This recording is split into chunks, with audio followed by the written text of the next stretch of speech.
Well, the president of Guyana is on a visit to India, and this is seen as a highly productive visit of the president of Guyana. And one of the key person who is seen responsible for the visit happening and a very successful visit happening is the Indian High Commissioner to Guyana. Sir, welcome to WION. And my first question to you is, when it comes to this visit, if you talk about essentially in terms of how does it connects the two countries, especially through the diaspora angle.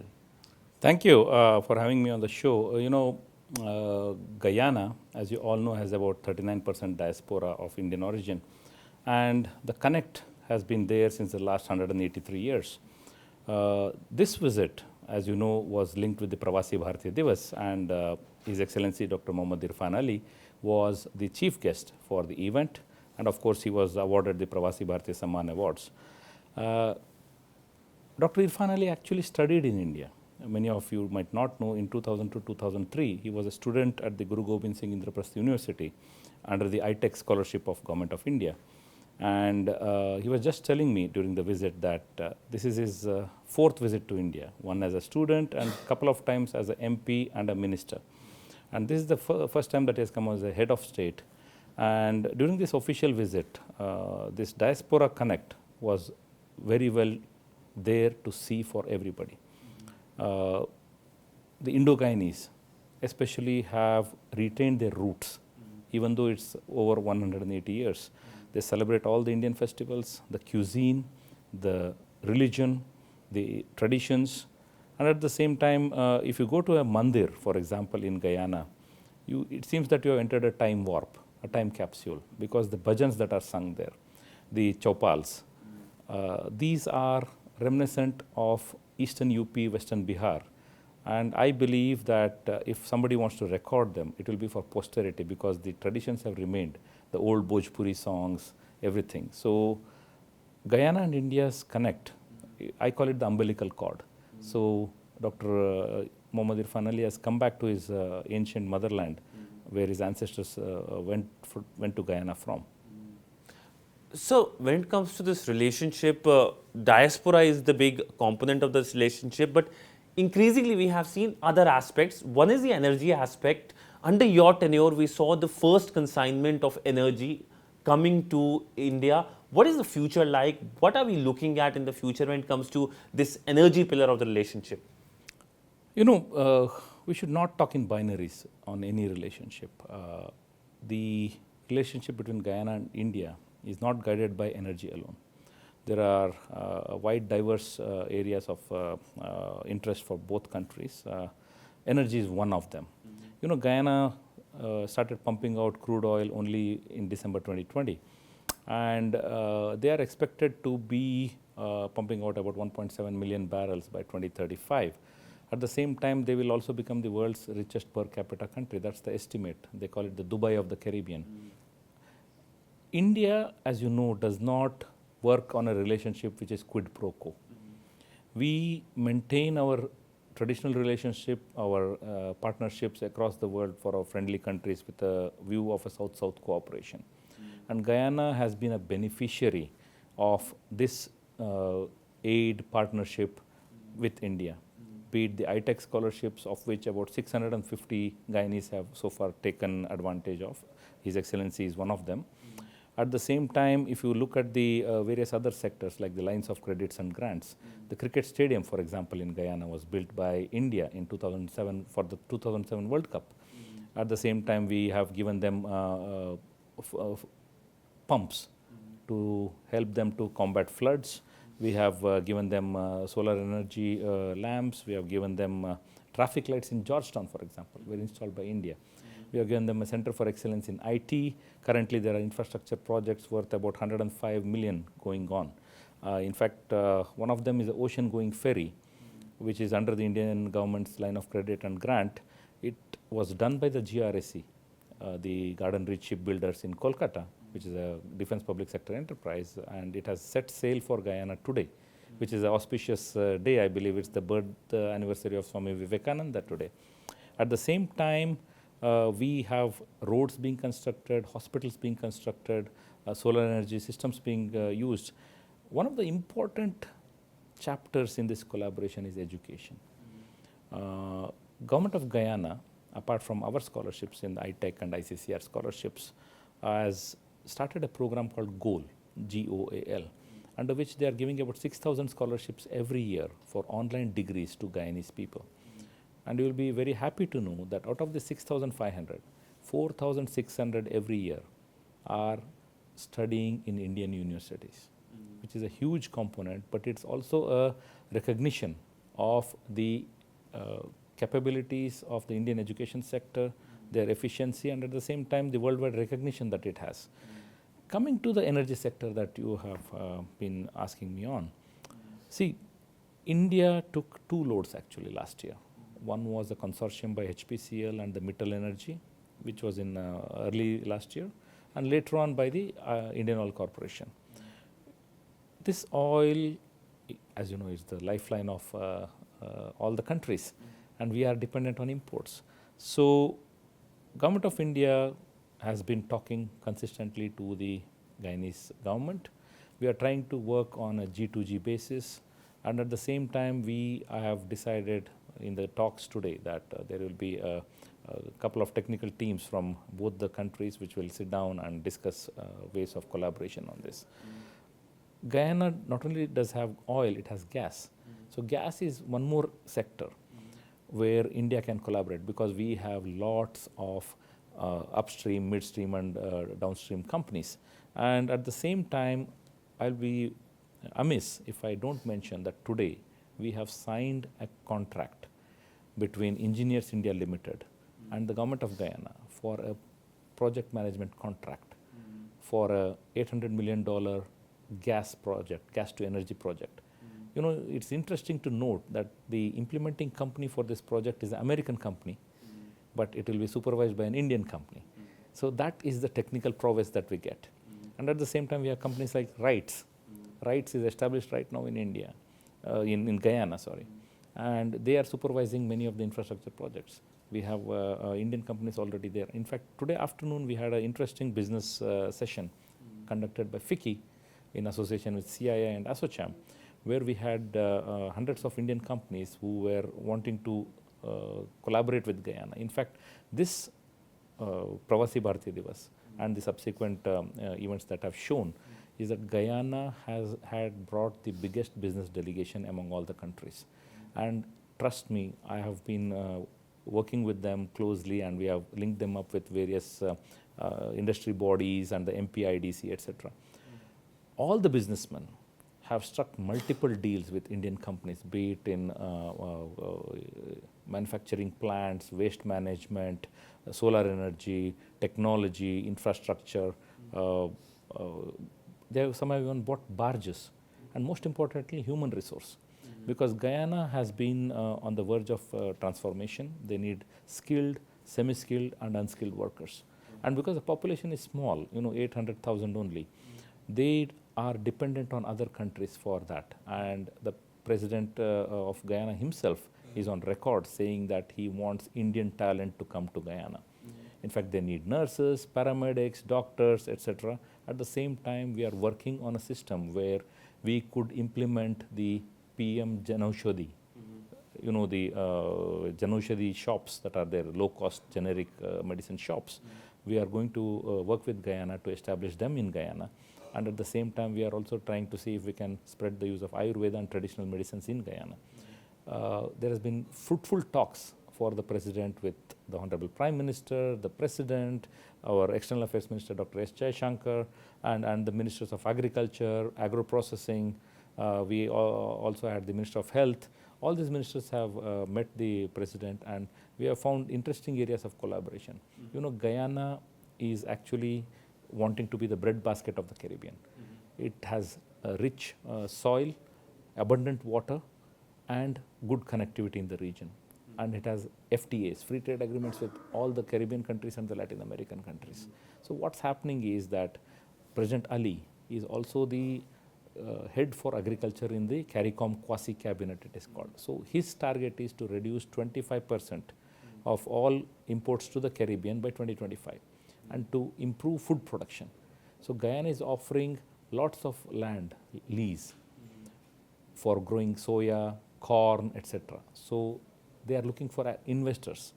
And you know, Indian farmers have gone as far as Argentina and Canada to actually go and do contract farming. So Guyana could be one of those countries where contract farming could be attractive for our people. And Guyana is ready to give concessions in the form of tax exemptions and you know, free land for building new manufacturing bases. They want us to collaborate in the field of generic medicine production, vaccines, which is all new. And I think India's technical prowess, be it in IT, in biotech, this will all be shown to them when they reach Bangalore tomorrow, where they will be visiting Infosys, they are going to the innovation centers in biotechnology. So I believe overall this has been an extremely fruitful visit. And both sides are happy with this visit, and this helps us to reconnect the rich bond that we have with Guyana. Rich bond, a bond which has been seen in the Holi celebrations where you also took part. President Ali was, of course, the host. We have seen other such connect. If you can talk about this kind of cultural connect which has been seen in Guyana. You know, Holi is called Phagwa in Guyana, and they sing these chautals, which are basically songs concerning Lord Krishna and Lord Rama and their marriages. Basically, they are sung in the same tone and depth as they are sung in traditionally in Eastern UP and Bihar. So in Guyana, they celebrate all the important festivals, be it Diwali, Shivratri, Dashera, everything. In fact, in Diwali, there is a unique concept of what we call as the Diwali motorcade parade. They have these colorfully decorated floats on which the Diwali themes are played by actors and lighted up brilliantly, and it's a sight to see. If you come to Guyana, you will also see that people light lamps and you know, do the traditional Karti Karti. It's done in Guyana. At the same time, the cuisine, it is a remembrance of what the people from UP and Bihar took with them. Bollywood, it's a huge connect in, it's a soft power. So Bollywood is a huge connect in Guyana. At the same time, we have been actually working with the local people to promote Indian traditional dances, music, yoga. Yoga is a big draw. So at the same time, the people of Guyana and the upcoming young generation, of course, there is an influence of the Western countries. But what we have been able to achieve in the recent decades is that the connect that we have. So we get Guyanese youth and Guyanese elderly people to India on an extensive journey for about 3 weeks each. And we call it the Know India program. So under the Know India program, every 2 months we get a few Guyanese youth, familiarize them with India, and then we take them back. The elderly are taken on a pilgrimage. It's called the Pravasi Bharatiya Divas. So what happens is when you take them to India and take them back, they become our brand ambassadors. And what I have seen is whenever I talk to Indo-Guyanese, they talk eloquently about the links that their ancestors had with India. And I remember I went to a remote village a few months into COVID, actually, during COVID time. We were trying to help them with gift hampers and, you know, giving them food, etc. So the old gentleman came, and when he knew who I was, he held my hand, pressed it to his eyes, and he said he was emotional because I was the first Bharatiya, the Indian from India he had seen in many decades. So that is the emotion they contain. And I believe this cultural connect will continue. But, you know, as President Ali in one of his speeches was telling, the emotional content is there, the traditional connect is there, but we should work on strengthening it with economic bonds. So, and that's what this visit has all been about. While we are strengthening the diaspora bonds through the Pravasi Bharatiya Divas and other interactions, but the fast expected growth, you know, last year Guyana grew by 50%. I don't think no other country is growing at that speed. So it could also be the benefit of the low base. But at the same time, the crude oil will bring a lot of opportunities. But this government is recognizing the fact that they cannot just depend on the oil. They want to work on agro-processing, agriculture, healthcare, education, and so that the economy is waterproofed against any vagaries of the pricing in crude oil. So my last question to you is on India's vaccine diplomacy Yes. for that country. How much it has created a goodwill for India, for New Delhi in that country? We have seen across the world, but if you can talk about Guyana. When the vaccines were made available in February of 2021, I am also accredited to the CARICOM Secretariat. So when we approached the ministry with a request to send vaccines, ministry sent vaccines about 500,000 for the Caribbean, and out of which 80,000 was given to Guyana, and I personally took the rest to be distributed to the various islands in the Caribbean. So when I landed in Guyana, the Prime Minister was there to receive it. And he spoke eloquently on India's gift to the world. But the most dramatic and the emotional speech came from the Prime Minister of Antigua and Barbuda, Gaston Brown. When we landed on the tarmac, they received the thing and he said one sentence. He said that these vaccines were the single most important donation or an act of humanity and kindness by anyone in the 21st century. And he thanked Prime Minister Modi for that. And I remember the scenes when I went to the hospitals the next day. Everyone waiting in the queue, when they realized who I was, that I was the High Commissioner from India, they literally thanked me and our country. They said India has been our savior. And I still see that. You would have spoken to Dr. Irfaan Ali, the president. He would have told you that this has left a lasting impression that when the whole world was hoarding vaccines, those who had the vaccines, it was only India which did what we call the reverse globalization. They prevented the reverse globalization. India was a truly globalized country then.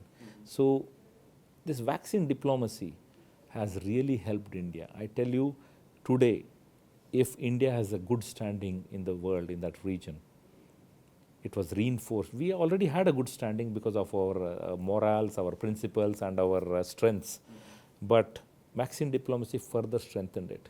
And today, if I go to any ministry or any governments, say for example, if we need support on the UN and multilateral agencies, trust me, nobody says no.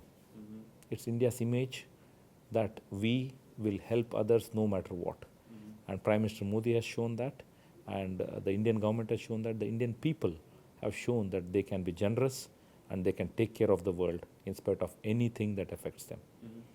And sir, increasingly it has also been seen, perhaps the translation of the goodwill, this Guyana has been taking part enthusiastically in India-led initiatives. Today we saw the president of Guyana taking part in the Global South Summit. We saw ISA being talked about very positively by the president. If you can elaborate on that. See, as I said, Guyana has been a long-standing partner for us through thick and thin. In fact, even though it's a member of the OIC, Guyana has never associated itself with those resolutions that OIC routinely passes. They have been a staunch defender of climate rights for the prevention of the climate change and environmental damage, because they are a country which is actually low-lying. They know how much damage that increasing sea levels can do. So they have this low-carbon development strategy which dovetails well into what Prime Minister Modi is doing with his LIFE initiative, with the ISA. So they understand the importance of renewable energy, they understand the importance of living in a way that doesn't affect the nature. So when both our interests are same, Guyana and its people understand that there is a sense in what India does. And the leadership has been overtly very supportive in all the initiatives that India has taken. Well, thank you so much for speaking to WION. It was a pleasure speaking to you and getting a sense of how things are happening in Guyana and the role you have been playing in terms of strengthening this relationship. Thank you so much, sir, for speaking to WION. Thank you. Thank you, sir.